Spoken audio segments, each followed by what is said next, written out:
Друзья, всем привет! Ну что, вот уже несколько дней на нас из каждого утюга сыпятся красные лобстеры. Вы наверняка видели множество роликов, как люди себе устанавливают Claude с восторгом рассказывают о результатах, которых они добиваются с помощью этого нового продукта. И, конечно же, нам с вами тоже нужно разобраться. Прежде чем мы его обсудим, скажу вам вердикт. Здесь очень много хайпа, как и с любой новой технологией в сфере искусственного интеллекта. И для хайпа есть два базовых драйвера, но также здесь и очень много потенциала. Давайте разбираться. Если я для вас сказал только что какую-то абракадабру, то CloudBot или OpenClaw, на самом деле он уже пережил несколько наименований, в этом есть первая причина хайпа. Это open source проект, который по своей философии является некоторой реинкарнацией Gemini CLI или Claude Code, коммуницирует с вашим терминалом, может запускать скрипты, но еще при этом может управляться извне довольно просто. Здесь есть отдельная страница шаутаутов, люди пишут, каким образом они используют эту технологию, рассказывают, как они строят собственных персональных ассистентов, используя WhatsApp, или вот восторгаются тем, как скиллы и контексты живут прямо на компьютере пользователей. Ну и, в принципе, выполняют массу разных кейсов. Если вы уже какое-то время интересуетесь сферой искусственного интеллекта и тем более подписаны на наш канал,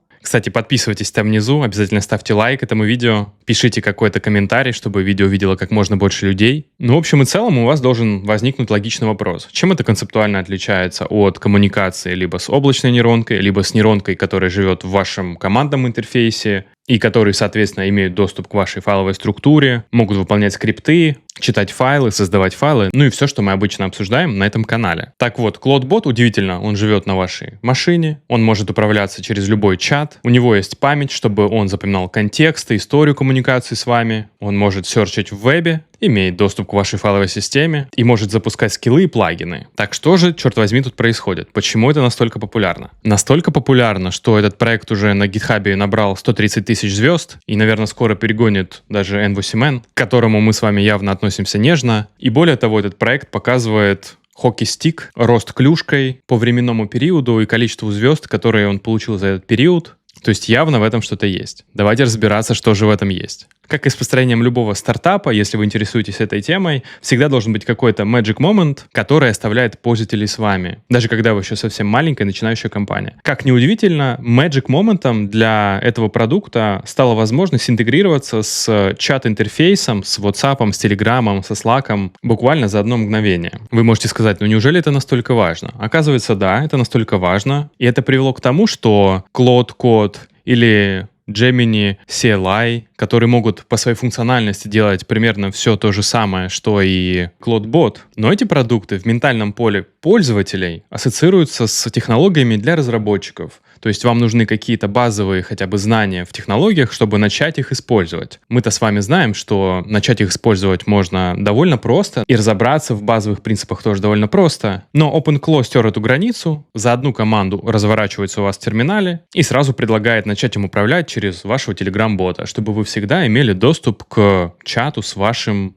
CloudBot'ом. Вторая история — это модели. Модели искусственного интеллекта, с которыми может интегрироваться CloudBot. Этот продукт модель-агностик, то есть ему совершенно все равно, какую модель вы будете к нему подключать. Он работает с большинством популярных моделей. И, естественно, он может работать даже с вашими локальными моделями, которые работают непосредственно у вас на машине. Тоже, конечно, звучит довольно заманчиво для базового пользователя. Ну и последний момент. Мне кажется, вся эта история и вся эта популярность была бы невозможна без последнего развития скиллов и плагинов для агентов. Мы, кстати, с вами обсуждали, что такое скиллы, почему это круто, на примере Antigravity, вот в этом видео, поэтому тоже обязательно посмотрите. Это действительно следующая большая штука, которые могут невероятно усиливать вашего агента. Так вот, по причине того, что CloudBot open source продукт, огромное количество разработчиков начали писать свои плагины, скиллы, начали предлагать интеграцию их в CloudBot, то сама библиотека скиллов и плагинов уже даже на сегодняшний день огромна. Так, ну а что там с хайпом? Две истории. Мне кажется, про первую историю вы уже должны были догадаться. Дело в том, что на английском CloudBot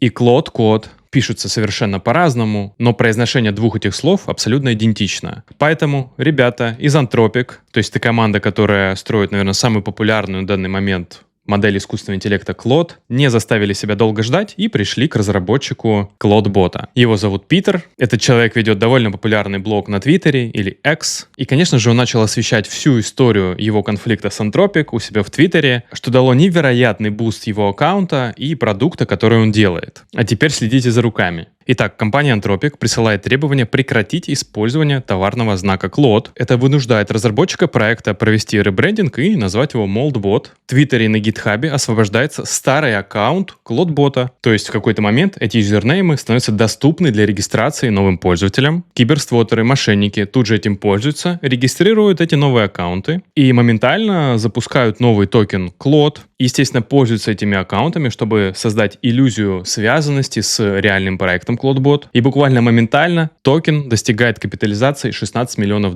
Буквально через пару дней этот скам скрывается, и токен обваливается на 90%, но хайпа и популярности приобретает еще больше. Кстати, сам разработчик заявил, что никакого отношения к этому скаму он не имеет, естественно. Скам-то, может быть, и вскрывается, но весь хайп и ажиотаж вокруг остается. И как следствие, масса людей, которые раньше не рассматривали возможность установки командных интерфейсов с искусственным интеллектом на свои компьютеры, начинают это делать. И из-за того, что настройка проста, как мы с вами уже обсуждали, начинают выполнять базовые кейсы, например, просить устанавливать таймеры или редактировать файлы. Или вот, например, люди устанавливают CloudBot, чтобы посылать своим супругам пожелания «доброе утро» и «добрый вечер». Ну и еще масса кейсов, которые для рядовых пользователей для этого были просто немыслимы. Для которых максимум общения с нейронками — это было общение через интерфейс чата с чатом GPT или Gemini. Это привело к тому, что люди, которые в технологии не разбираются совершенно, но пользуются простотой установки, совершенно небезопасно разворачивают CloudBot на своих компьютерах, на удаленных серверах, при этом совершенно не заботясь о безопасности, они оставляют открытыми порты, не пользуются никакой аутентификацией, и как следствие мошенники получают доступы к их машинам, что приводит к краже персональных данных, ну и всем опасным последствиям, которые с этим могут быть связаны. Ну и лишний раз подтверждают то, что нужно быть несколько аккуратней с такими технологиями, слова самого основателя CloudBot, который рассказывает о том, что, в принципе, для него это хобби-проект, на который он не делал никакой ставки. Ну и, конечно, упоминает, что если вы технически пока еще не подкованы, то осторожнее устанавливайте или лучше вообще не устанавливать эту технологию. Потому что она может быть установлена, во-первых, вами небезопасно, но, во-вторых, в ней еще есть разные спорные моменты. Но чтобы закончить наш рассказ на позитивной ноте, я хочу сказать, что эта технология, как всегда это и бывает, повлекла за собой появление массу очень полезных материалов и субпродуктов. Например, появился прекрасный репозиторий CloudHub, который по сути является библиотекой новых скиллов для CloudBot. Так как это open source проект, здесь очень много сомнительных скиллов, но есть массу очень полезных. Вот, например, скилл для Apple Notes, который позволяет вам получить доступ и менеджерить заметки Apple прямо на вашем компьютере. И мы с вами люди, которые уже понимают, как функционируют скиллы, можем забирать их, переиспользовать в других нейронках, в Gemini CLI, в Anthropic, в Cloud-коде. Ну и, конечно же, можем писать свои скиллы, если захотим. В общем, любой проект в сфере искусственного интеллекта очень быстро набирает популярность. Также быстро он может и уходить в небытие. Следить за этим, конечно же, очень интересно. Поэтому обязательно подписывайтесь на канал. Мы здесь говорим про искусственный интеллект. Ну и до новых встреч.